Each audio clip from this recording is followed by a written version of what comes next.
Good morning. Good morning, everybody. How y'all doing today? Good morning. So, let me make sure I got myself together. I put on my good jewelry for y'all today. Good morning, everybody. I just get myself together. I shortened this necklace, so I'm just trying to make sure it lay right because I want to showcase my stuff here. So, good morning to you. Welcome to Power Hour. This is totally impromptu today. So, I need you to do me a favor and share, tag, like. I have a whole YouTube channel, Critical Conversations with who? With LHG. Go ahead and subscribe. That way, you're notified every time I go live. Follow Trailblazers with the Z Radio, both on YouTube and Facebook. I have a topic today that's going to probably be a little deep, but we're going to try to keep it as light as we can, but it's just that kind of day. First of all, thank you for tuning in. This is Power Hour, and I normally do Power Hour on Monday. Let's sit that right there. The title of today's Power Hour is Depression and Business. One thing depression does, it makes you not want to handle your business, even the business that you enjoy. So we're going to talk about that today. We're going to pray.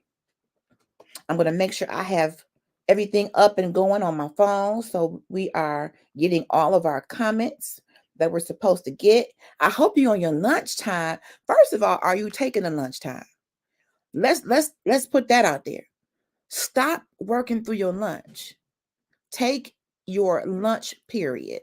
Matter of fact, take your lunch period away from your desk. I'm helping somebody this morning. Take your lunch away from your desk. Get up and take a walk. Get up and go eat because we have normalized returning to a slave like mentality when it comes to working. Give them their 8 if that's what you work, but your 30 minutes, your 1 hour lunch is for you. Whether you got to go take care of a few errands or whether you're going to sit down and have a good meal and digest your meal. Problem is you start working and eating, talking to clients, taking calls, trying to eat, and you end up with gas. We adults, right? You end up with gas. So your first tip for today's Power Hour, and I'm going to remind you of this probably every single Power Hour. Take your break. Let me tell you what Power Hour is. Let me give you a little history and then we'll dive into our topic. If you know me, you know I have over 30 plus years of corporate experience, 25 of that in a call center environment, um, 20-ish of that in a leadership capacity off and on, whether it was supervision, management, or training. So business is what I do. Am I perfect at it? No, but I have enough experience that I can probably help somebody. So I just like to come on once a week for about an hour to help you and me because business doesn't just exist in the corporate environment. Don't you have your own personal affairs? Don't you have bills to pay? Don't you have people to call, appointments to make, and show up to? That's business, right? Yes, that's business. You may even have your own business like me. Perfect segue. I'm a whole independent paparazzi consultant, y'all. Y'all see, I come on glittered up at all times. And I enjoy what I do. I am a billboard for paparazzi jewelry. My business is called Polished on Purpose. Put your business in the comments. It is Power Hour. Polished on Purpose Paparazzi. We specialize in $5 jewelry, but we also have that amazing Z collection, baby. They are beautiful. And it's gift giving season. I'm going to put my link in the comments if you want to do some online shopping this week. There is my website. Feel free to shop until you pop. I also go live. I have not been live this week. That's a topic we're going to talk about today as well. Depression is real, anxiety is real. And sometimes when you are dealing with those diagnoses, even the things you enjoy doing, there you feel like I just can't do it today, even though I know I want to. Depression doesn't know the difference between what you love and what you don't sometimes. It will tell you Don't go live. Don't show up. Don't make that phone call. It's going to overwhelm you. You're going to have an anxiety attack. Depression speaks. It's a voice, it's a spirit. And it tells you that if you do something, something bad is going to happen because you don't know what's going to happen. It's the pessimistic voice. It's a pessimistic spirit that always wants to show you the horrible side of stuff before you even try things. And why I call this show Depression in Business is, even though you may have a diagnosis of depression and anxiety, business still has to go on. You can't avoid making the phone calls. You can't avoid your appointments. You can't avoid paying bills. That's not going to work. So that's why I called it that. And I know that may be a sensitive word, or we don't want to talk about depression. We saved, sanctified, and Holy Ghost. Hey, yeah, God, running for Jesus. But baby, guess what? I'm running for Jesus too. But I have a diagnosis that gets in the way at times, and I have to push through that. How? With prayer, with doing what I love, being around people I love. So yeah, let's get into it. Let's pray first. Father, in the name of Jesus, a wonderful Savior you are. Thank you for giving us the gift of this day, this opportunity, this power hour to talk through some things, to enlighten each other, to learn, to glean, to grow, to develop, to release. So God, this morning, as this day continues to unfold, we thank you for effective communication in our business interactions.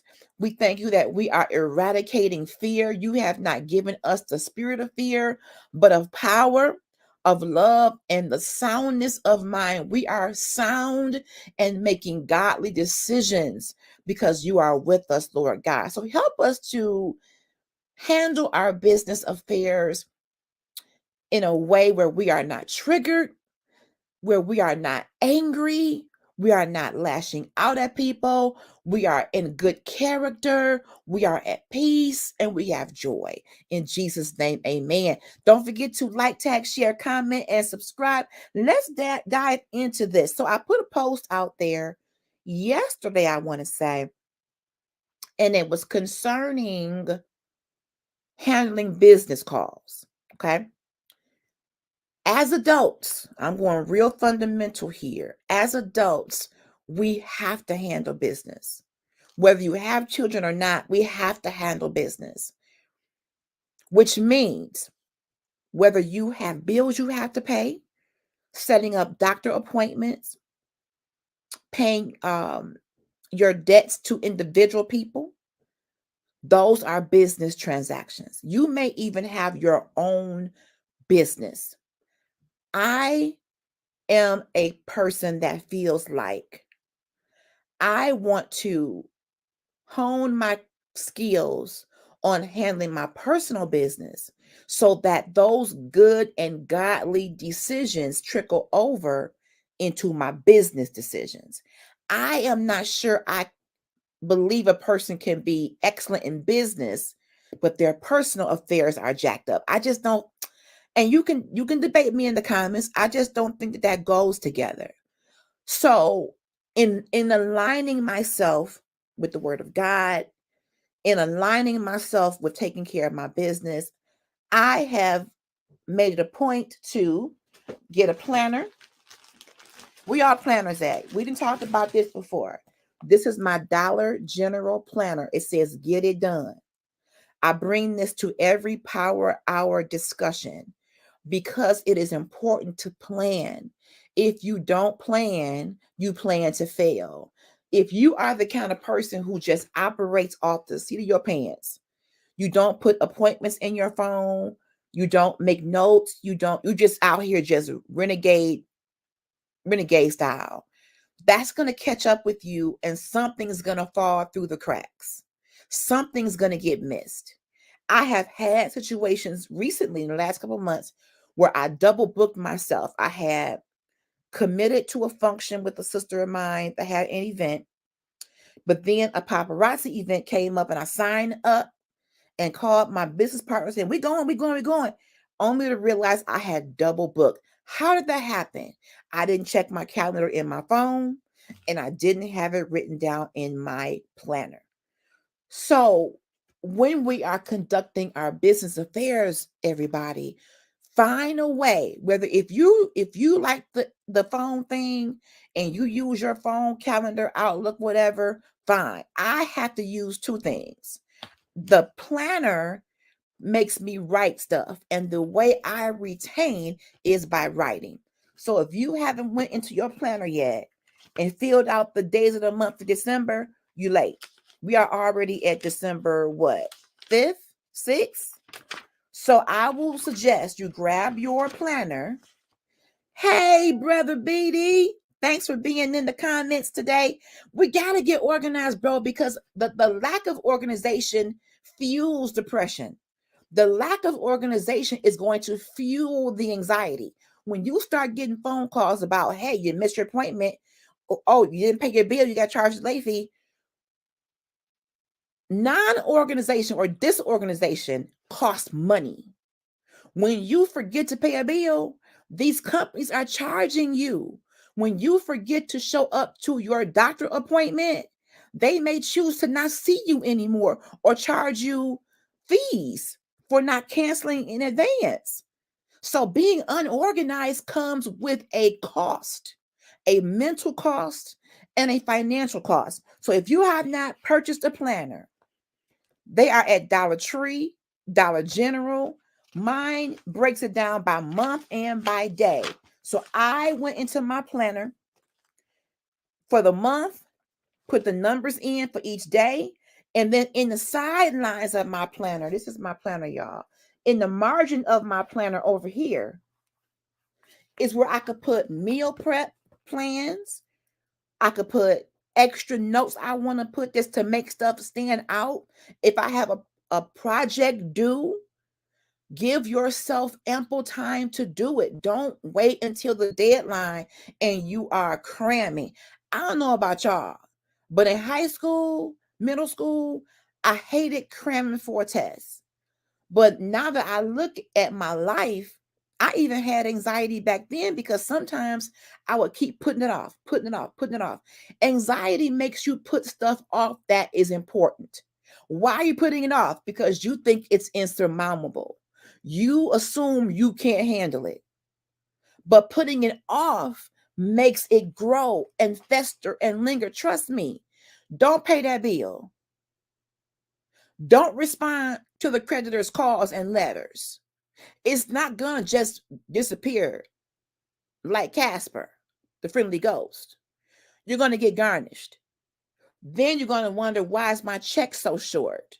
Because Capital One told you that you owe them for that credit card you ain't paid for. You didn't want to open the letter. You didn't want to respond to the lawsuit they were filing against you. Honey, these credit card companies ain't playing with you. These creditors are not playing. They're in the business of getting their money. They don't care if you got anxiety, depression, PTSD, bipolar, schizophrenia. They don't care. They want their money. But I will say this. Let me be very transparent. What I have learned about the majority of creditors since COVID, many of them are willing to work with you. Why? They get their money.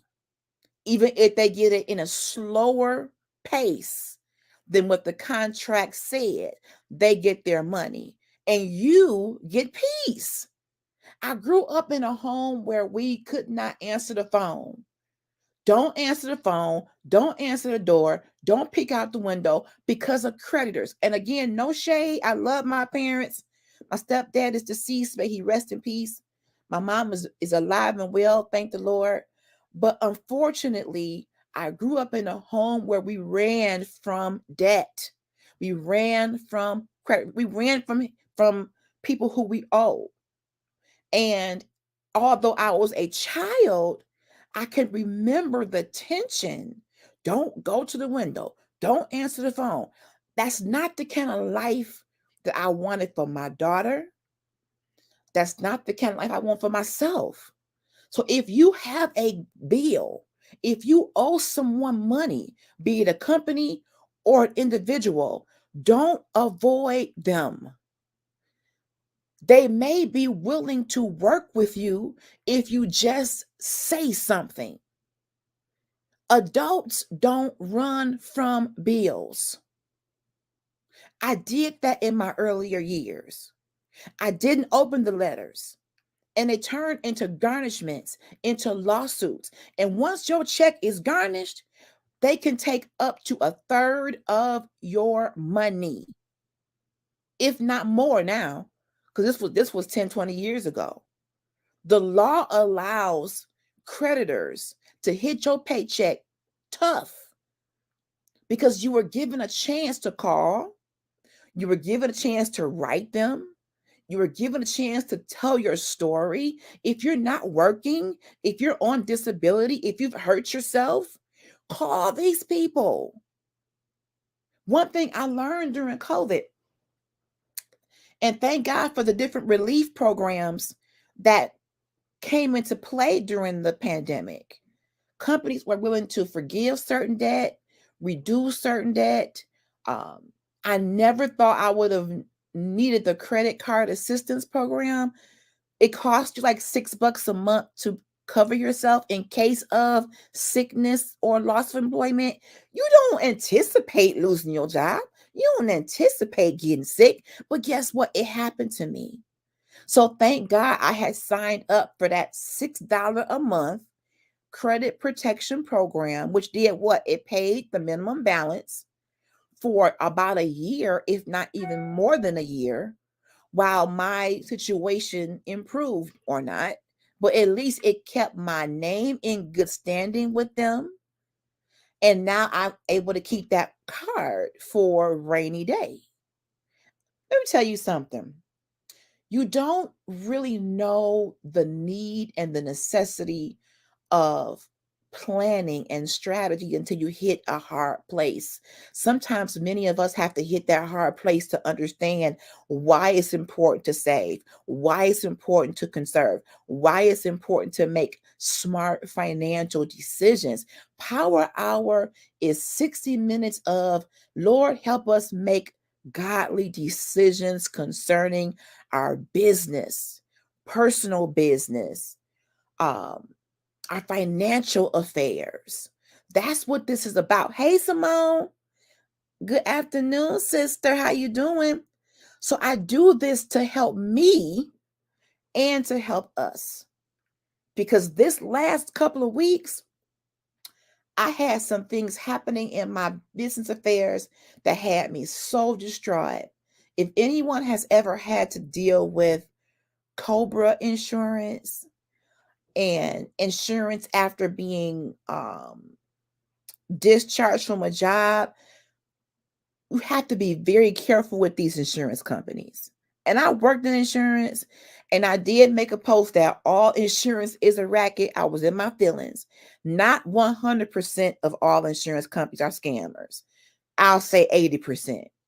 But in this case, I have my Cobra insurance. I paid my premium, called them.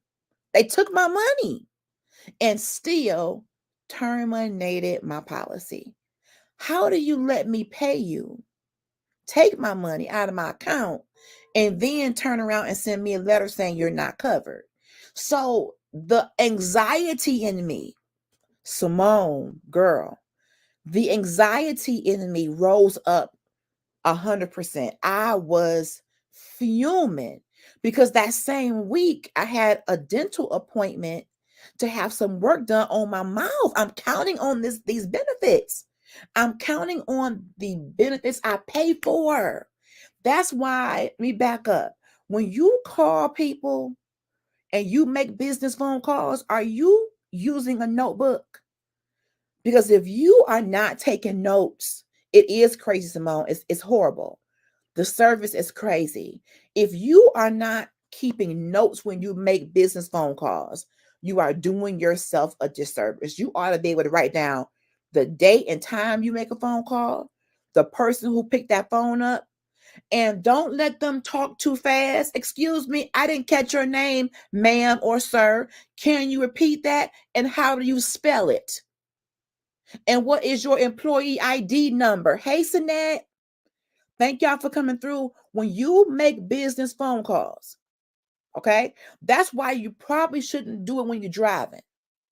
Pull over. Use your notepad in your phone or get you a notebook or your planner. You need to take notes for every single business phone call you make. Why is it important? People get convenient amnesia. Because if you hang up and call somebody else, how do you know that that last phone call was documented? You need to write down who you talked to, the day, the time, if they have a unique employee number. I have had to prove to companies that I wasn't lying. They're going to take up for their people, not you. You have to be your own advocate. Be an advocate for yourself by covering yourself, by keeping a business notebook. I have multiple notebooks. I went to Dollar Tree. This is a 5-subject, old school, high school notebook. Okay? Go old, Sinette. I go old school with my records. I do. And Sinette said recording on tape. Many of us have phones that have apps that can record conversations. They're recording you. Don't you know when you call a company and you hear that recording, this call is being recorded for quality assurance. They are recording those phone calls for quality assurance, but really, really to cover them. You can record to cover you. Trust me, these companies have thousands of hours in phone call record. Don't let them tell you they can't pull a phone call. They're probably lying. I worked in a call center for over 25 years. The calls are recorded because they have to pull those calls to do what? To make sure their employees are doing their jobs. That's how they measure if the employees are doing their job right. They pull the calls and do what's called a file review or a call review. Okay? But they can also pull those calls to prove what happened on the phone call between you and them. As a matter of fact, make them play the call for you. Sinette says also audio, video, sale, records. Do whatever you have to do. Because these companies are getting to a point now when COVID came and companies had so much turnover because the government was giving us wonderful stimulation with these checks and people were quitting to go home and wait for the checks. Some of them, not all of them. So they were losing employees, new people coming in every day, retraining people over and over and over. So when COVID hit and you waiting on hold longer, because they ain't got no people. Just like restaurants was struggling. They ain't had no waitresses. Everybody was struggling with COVID.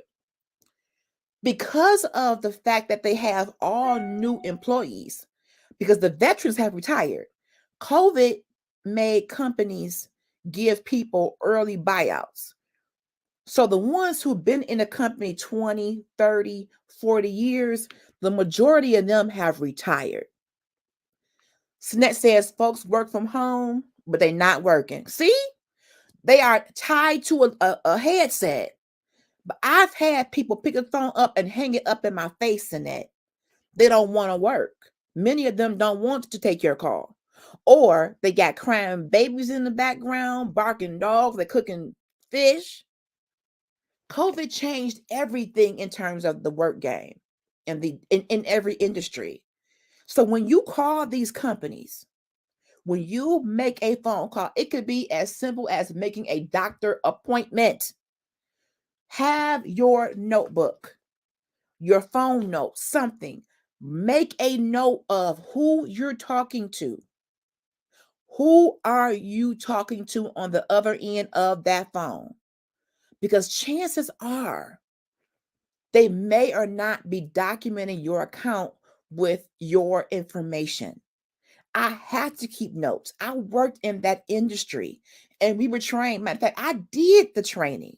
I trained employees to document every phone call. So, for example, if Sanette Day calls in to the phone company and she has a question about her bill, okay, I'm going to put in the notes, spoke to Miss Sanette Day. She called because she feels her bill is too high. I discussed multiple alternate phone plans with her. She picked a cheaper plan. The new plan will be $80 a month, which starts January 1st.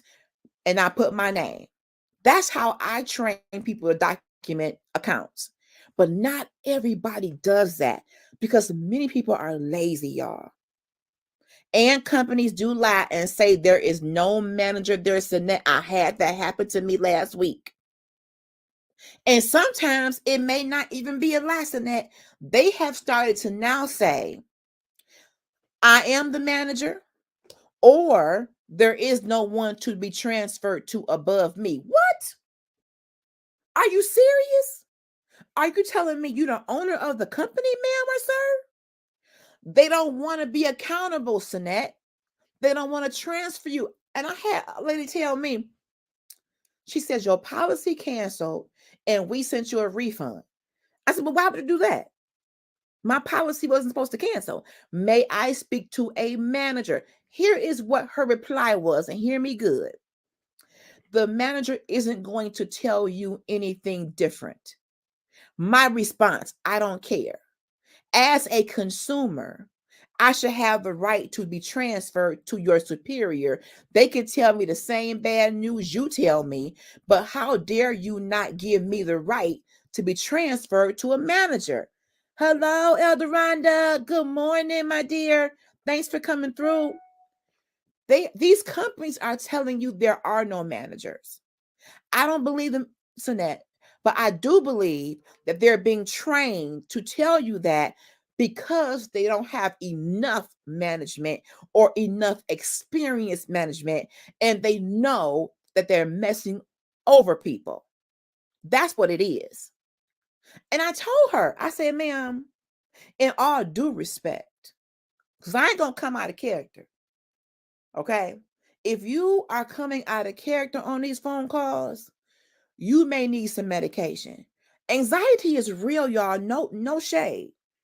I deal with it every day. But if you are on these business calls, yelling, screaming, and cursing, you may need a therapist, a good church, maybe even a good tambourine for worship. Because there should be nothing that makes you go off the handle in that way. Sanette says it happened to her Tuesday the 5th about a ride. That's what I'm going through. Wow. I feel like there is a way. Elder Rhonda says, no, the management don't want to take the calls.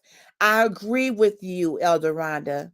I agree with you because I think they have managers. I believe every company has managers, but they've been told to keep trying. Tell them there is no manager. Tell them you ain't doing nothing about it. Tell them. My thing is, who are you talking to? Who's telling you to tell me this?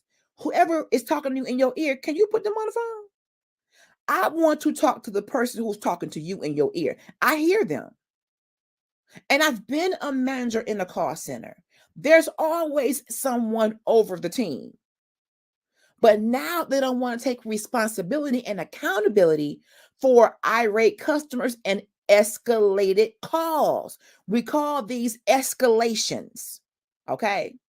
When I've talked to the person on the phone enough and they're not giving me what I need, I, as a consumer, I feel should have the right to speak to someone else, whether it's a manager, team lead, team supervisor. Rhonda says she's worked in that in call centers too for 20 years. We've been there and done that, Elder. And I thank God for the experience, Elder. But I'm gonna tell you, it's not for everybody, and it could be a lot. It could be a whole lot on both sides. Calling a call center could be a lot, and working in one could be a lot. I'm gonna do a whole webinar series on call center work. It can be done. Okay, I did it for 25 plus years. I learned a lot, but it came with a certain level of stress that I don't wish on nobody. depending on whose call center it is and how it's being ran. Now, on the customer side, please know there is a manager in that office somewhere. Even if that person is working from home, their computer system gives them access to a manager. Ain't nobody gonna have you come in the office and ain't nobody to report to. They're not doing that. Like Elder Rhonda said, they don't want the responsibility or the headache per se of handling the cost, but you're getting paid to be a manager though. You're getting paid. I don't have the grace for it either, Elder Rhonda. I have the grace to teach it, but I don't have the grace to work in it anymore. I'll be a consultant, but I wouldn't go back the way I was 25. I'm not the same person I was 25 years ago. First of all, let's be, I'm older now, Elder. I don't have that patience or grace. So that says that department makes it worse. Why not lower the issue instead of promoting it? See, here's the thing, y'all. If you're gonna hire managers, okay, we going off, but I want to talk about this.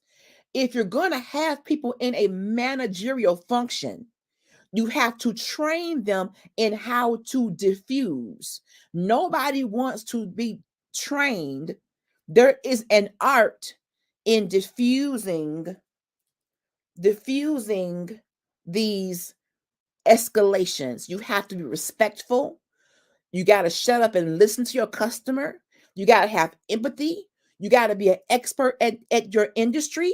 There is responsibility in being a manager. Why would you pay these people the money to be a manager and they're not managing? If you are working in a call center with the public, then you should have a management team that can handle escalated calls. I've been cussed at, yelled at. I've been called the N-word, but I made money to deal with that. Okay? I had the position and the paycheck to deal with that. And I told my staff, when they start yelling at you, fussing and cussing at you, transfer them to me. I get paid to deal with that. I didn't want my reps dealing with that. Elder Rhonda says, yes, they are getting paid, but not enough. I do agree. Elder, I agree with you. The pay is not enough. She says, I'm still getting calls from headhunters to come back to work at these companies, but she says, nope. Nope. She says she ain't doing it. I don't blame you. It took a lot out of me, Elder Rhonda, if I can be so honest. I learned a lot, but it came with a cost. And I don't believe that the pay was enough. My people who sat near me at work, because I ain't like working at home, I went to the job every day. They could hear the fact that these people were really going off on me. But the problem is, Elder Rhonda, here's the problem. They were going off on me because somebody somewhere dropped the ball. It just wasn't me. I had to take the hit as a manager. I'm taking the hit for what another department did not do. And that department didn't want the calls. That's the crazy part, Elder. I took the abuse and had to keep the relationship because of what somebody else didn't do. And that's kind of a part of leadership. You end up taking the heat for stuff you ain't even do, y'all. So that says respectfully respond even if customers don't. Oh, that's a word. I'm going to leave that comment right there for a second. If you're working in a call center, the one thing I had to learn how to do was not match energy. Because people call you frustrated. Most of the time, they're calling a call center because something has gone wrong or they have a question. So even if that customer is calling me with that negative tone or derogatory tone, I have learned that your kindness, dear customer service representative, not all the time, but many times, your kindness will kill it I have had people apologize to me at the end of the call because I refuse to let them take me to that level. I'm not going to lose my job cussing you out. I'm not. I got a kid and bills to pay. Got a light bill due, even got a gas bill too. Telephone disconnect, wait for the next paycheck. So I'm not going to let you push me. If I get to the point where I feel myself rising up, and I have felt it. I'm human. If I feel myself rising up to that level, I used to put my hands up like this. This was my diffusing mechanism. They can't see me. I would do this. I would smile, and I would make sure that they didn't hear my frustration. That was the key. CEO Fred Beatty says sometimes the jobs we are on take more than what we give as workers on these jobs. And an equation that doesn't add up. I agree, Fred. Because for me, I'm gonna just go out and say this. Having the ability to handle a call center, I called it a ministry, because the kind of people that I would talk to on a daily basis, many of them needed prayer. It has been times where I would get phone calls from depressed people who were sickly and just needed a friendly voice. I called my work ministry. It took more than what they trained me for, Fred. To your point, I had to bring who I am as LHG. I was LH back then. I had to bring who I am as a woman of faith to this job. I'm just gonna be real. That's what kept me from cussing them out. For real. Elder says, and I got paid wonderfully. When God said I was released to leave and my assignment was up, I was out of there. Elder, I'm glad you said that. I felt for some time that my assignment was up and I got paid wonderfully too. When it started to affect me mentally, that's when I knew my assignment was up. And I knew it was up because when leadership doesn't appreciate you, and the more you do, the more they expect you to do, and it becomes uh there's no work-life balance or flow, as we use the word flow instead of balance, but your work and your life is not appropriated the right way. um I was dreaming about work. It changed my health. It upset my marriage. It upset my household. I knew I had to make some moves. Simone says, pray for me in this area, LHG and Sinette. Woo! Because I really try hard not to match the energy of customers at work. It takes prayer, Simone. And it took me to realize that those people, many of them are miserable, and it has nothing to do with you. You just happen to be the person that they see. And if I'm not mistaken, Simone, I think you work in food service. There can be some of the nastiest people in food service. If you see those Facebook posts where folks is throwing stuff at the workers, it should never get to that point. Those are miserable people that are operating under a demonic influence. That's my opinion. If you come into a restaurant and someone put salt on your fries and you said no salt, and that causes you to throw the fries at them, something is wrong with you. You need to get psychiatric help. I've seen those videos, Simone, where people go into these establishments over the smallest infraction and they jumping over counters. That's not normal. That's not normal. Those people need to seek psychiatric help. There should be nothing that a person could do to you at Burger King to make you jump over a counter and get arrested. Fred says, oh yeah, and yet the management doesn't realize the tremendous emotional demands that a customer service job exacts. It's emotional. When you talk to people, there's emotions involved. And a lot of times it's negative emotions. A person will call me and give me so much hell. They don't even know me. But because of what happened to them earlier that day, they had an argument with their spouse. Their child got on their nerves. The dog bit them. I get that. I get that. We give that negative emotion to the wrong people. Elder says, absolutely. God sent me there and I had to allow him to release me. Come on, come on, come on, Elder. I'll be willing to leave and not think about the money. All money ain't good money, Elder. God provides. God provides, y'all.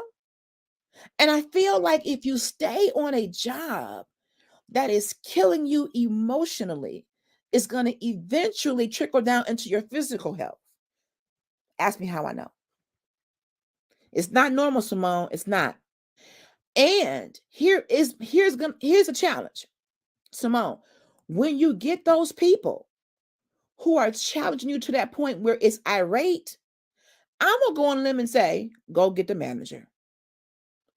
Go get the people who they pay to handle the cussing people, the irate people. Because when my staff got people like that, I did not want them to have to deal with that. No, they pay me to handle that. I wanted my reps to be free to handle their calls with ease. And when they start fussing and cussing, you transfer them to LHG and I will take care of it. And then you can go release yourself from it, get a cup of water, and move on to your next call. That's the kind of the manager I am. Yes, Fred, emotions are transferable. Yes. Simone says, my boss threatened to slap the fire out of me. What? I hope you playing, Simone.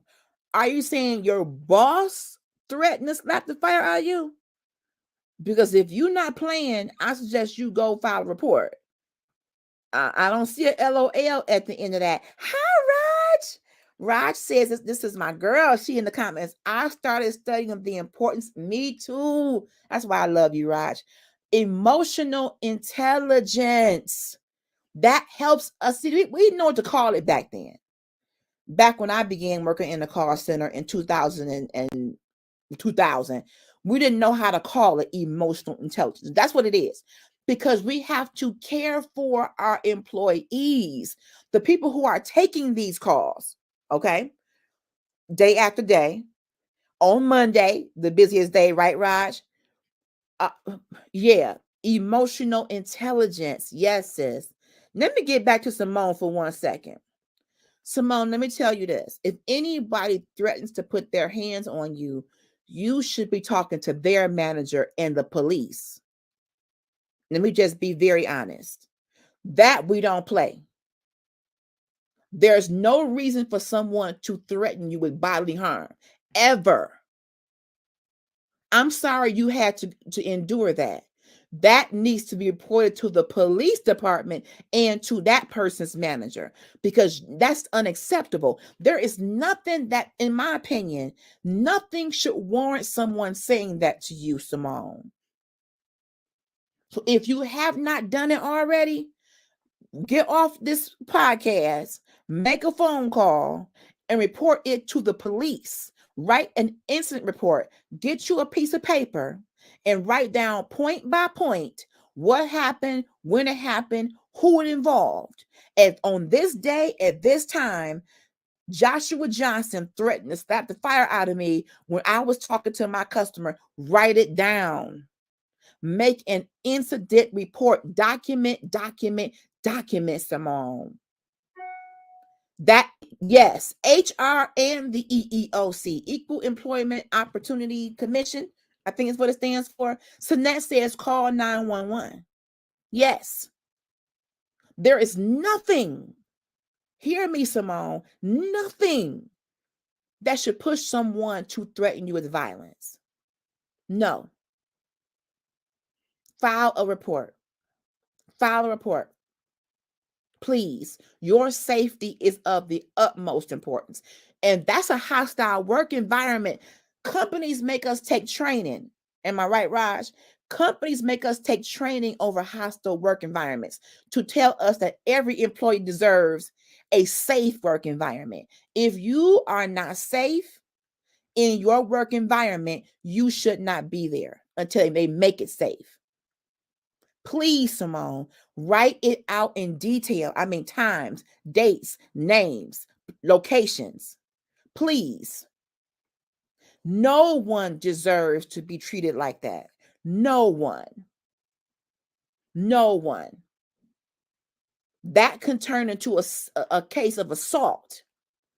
Companies pay people to create trainings all around that. No, no, ma'am. No, ma'am. Yes, Annette, that is toxic. Toxic. And that can start to bother you in your spirit and cause you to have anxiety. You don't deserve that. We can no longer allow jobs to push us into a place where our mental and physical health are compromised. No, no, no, no, no. That is not the will of God. No, it's not. No, it's not. Elder says, you just confirmed I can't go back to work at these companies. If I told my husband that, she would come up and Lord have mercy. And you know what, Elder, we have started to normalize and accept behavior that is ungodly. Ungodly. Ungodly. Fred says, for me, if you are a supervisor and you decide to threaten me, you're getting told on. They should get reported. Report them, Simone. Report them. Sinette says your state has numbers to call on the person and the company. Yes, yes, Elder.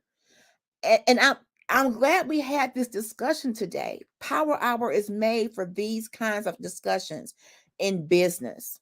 We are there to perform a job and to get paid, not to be treated in a way that's inhumane. You don't deserve that. That's even if there was a performance issue, that's not the response. That's not the response. There should never be a statement made like that to anyone in the business world ever. That should be an automatic dismissal for that person and a report filed against them with the police. So Simone, I implore you, I ask you, I beg of you to take care of that, because I don't feel like you should have to go back to that. Zero tolerance. Come on now. This is 2023. Too much has happened in workplaces. There should be a negative 10 tolerance, worse than zero, because it's too much happening in workplaces. It's too much that has happened in the news, in employment, that we can't afford to have these things happening. Yes, Elder Rhonda says call today. Raj says get on it, Simone. Your people are saying call today. Do not sweep it under the rug. Please don't. Because when we do that, here's the thing. When we don't report that, the silence is acceptance. The silence, thank you, Simone. I'm going to follow up with you this evening. The silence is acceptance. When you allow people to say, and I'm talking to anybody who's ever had a situation at work where you have been blatantly disrespect, or not so blatant, whatever. Disrespect is disrespect. They have an entire human resource department, internal affairs, whatever you want to call it, that should be handling that. The corporate office of your job, Simone, the corporate office should be involved in this. When you start dealing with people's safety, that's a corporate office function. So not just your boss's boss, the regional, the area manager, the human resource coordinator. The silence is also, it causes escalation. Yes, when we don't act on it, we're saying it's okay, and it could get worse because you're telling that person, you can do this to me. Yeah, that's true, Raj. That's true. Fred says, believe I have been in that situation and went scorched earth on the supervisor that threatened me, and it cost me my job. And the supervisor was retained. But that's why it has to be nipped in the bud in real time. She's got to get this written out so that this supervisor does not manipulate the truth, aka lie. We need to get her documented account on file. Okay, that way it's in the file of there should be an incident report. Yes, this is abuse and harassment. Yes, companies have been sued for things like that. They can't expect you to work and produce in an environment where matter of fact, let me say this. I went to a McDonald's one time, and the gentleman that was taking my order was new. He took a little longer than normal. I didn't care, because I'm being a trainer. I give people time to get acclimated to their job. But his boss went off on him. We love you, Simone, and I'm going to follow up with you. And Sinette says the owner needs to be called, Simone. The owner needs to be aware of what's happening in his company. So the gentleman was taking my order. Very nice young man, but I could tell he was new and he was getting acclimated to the cash register. The manager comes up behind him and just start going off on the employee. I said, hold on a minute.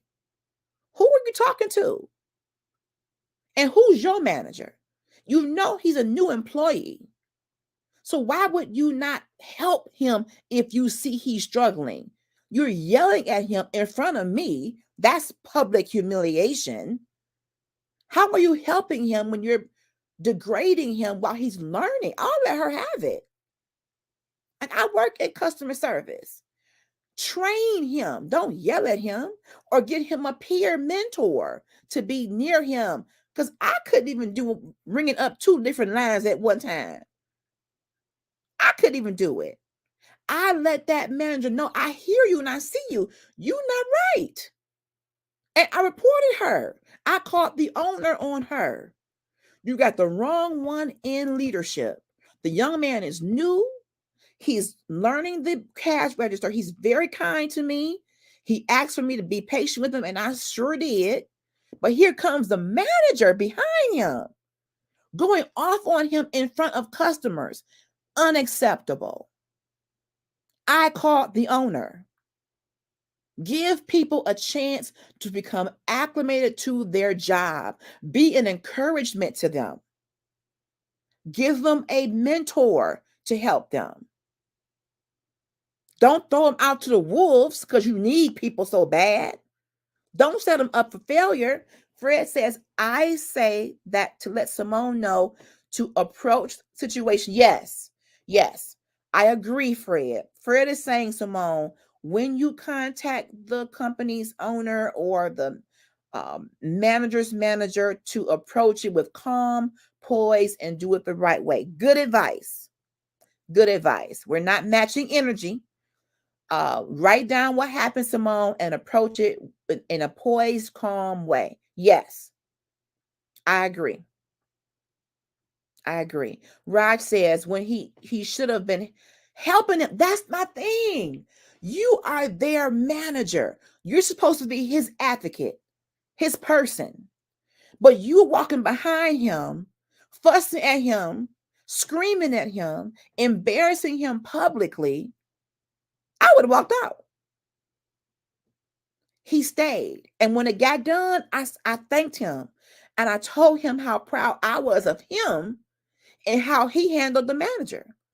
So you showed me that you're more professional than your superior. Come on here.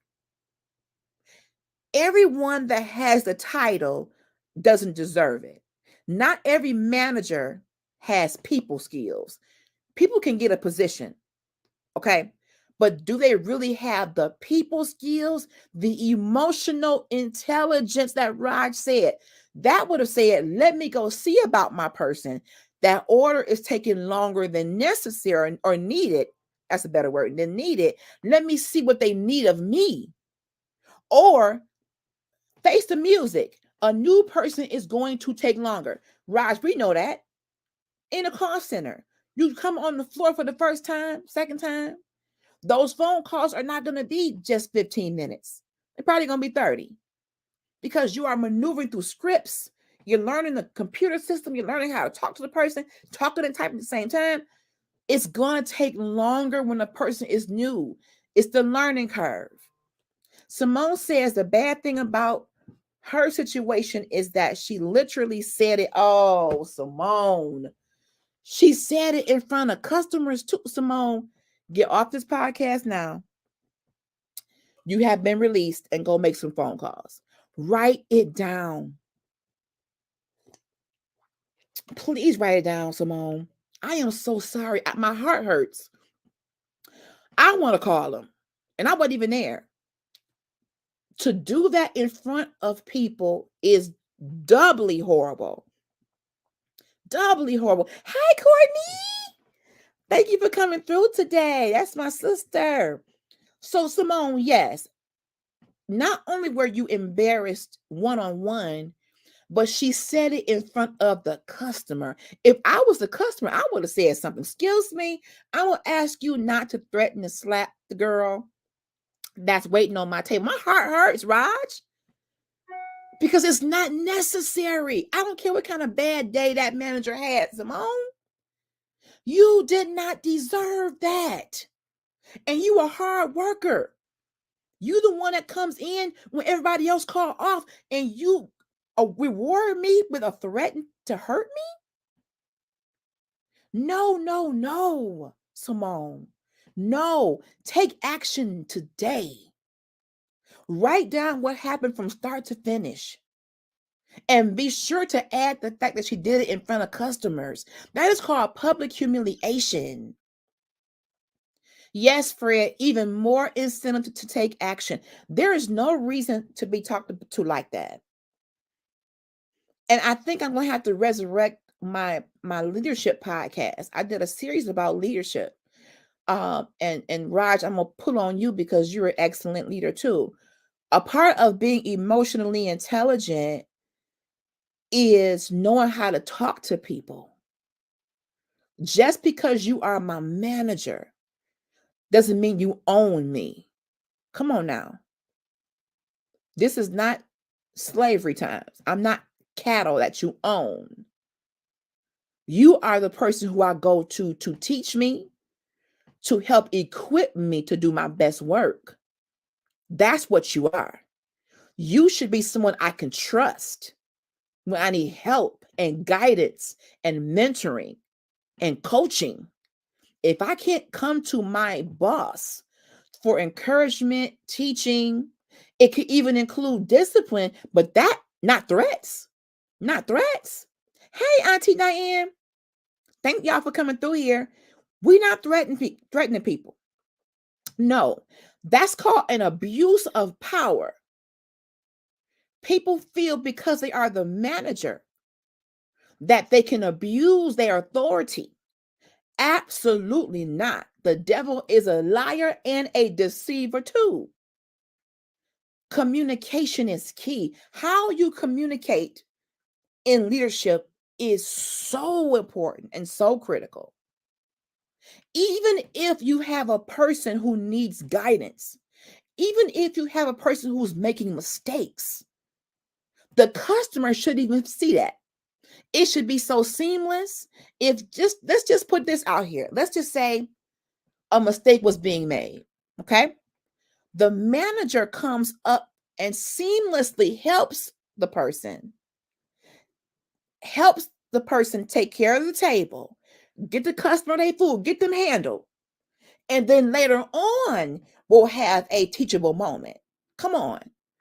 That's private. That's private. And yes, there are laws that protect employees from predatory or abusive employers, whether it's physically and or mentally. Yes. Yes. I agree, Fred. As leaders, as managers, we are supposed to be teachers and not abusive slave drivers. Yes, Fred. I take management very seriously. I take it as a partnership, okay, between me and my team. I'm partnering with you to make sure you have everything that you need to be successful in your job, to make sure I foster an environment that is conducive for you to be comfortable in performing, for you to want to work, want to enjoy the job. As the manager and the leader, I set the tone for the department. I set the tone, Elder Rhonda. That's my job. Raj says the problem is you have a large sum of managers that don't want to get their hands dirty with their employee. Then they're in the wrong business. Go home and stuff some envelopes. If you are a manager and you are not willing to get in the trenches and help to develop your employees and cultivate their skills, you're in the wrong profession. I got to get out of here. Power hour has come to an end. Ooh, I got to take my baby to work, y'all. This has been great. Let's finish this Monday because this is a great conversation. Last couple comments and I'm out here. Fred says these folks be on these managerial power trips. Go ahead and grab the keys. It's pathetic and it makes me sick, which is why I learn and strive to be a better leader. Me too. Me too. Sinette says amen. Rod says I'm all about the Jay Leno mindset. I'm not going to sit in that high executive office. I'm here, right here with my people to help and lead. And that's why you are successful the way you are, Raj. Thank y'all for joining me. I got to go. Part 2 coming on Monday. Power Hour is back, y'all. Power Hour is back. Let's dive in deeper on Monday. I love y'all. I got to go. Share, tag, and subscribe. Bye, y'all.